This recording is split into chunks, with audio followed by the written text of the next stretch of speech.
Pero,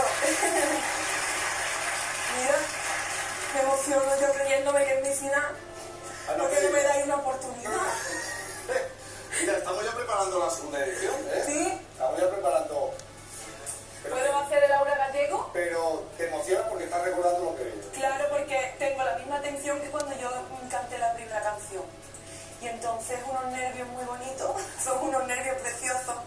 Y entonces por eso quiero que sean míos también aquí.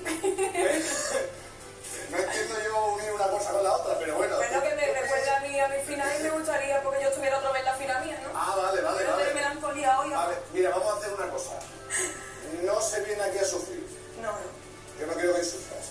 Un poquito a lo mejor si te sientas con ellos, porque ya sabes que el jurado de Original y Copla esta noche... Pensaba que iba a ser todo súper bonito. No, todo. Hasta que he visto la silla. No, es muy bonito todo lo que va a ocurrir esta noche, pero algo habrá que opinar y algo habrá que decir, ¿te parece? Bueno, Laura. tengo mucha suerte porque está la cantera estupenda. La cantera está, vamos, tenemos diamantes en bruto. Mira, te sientas en esa silla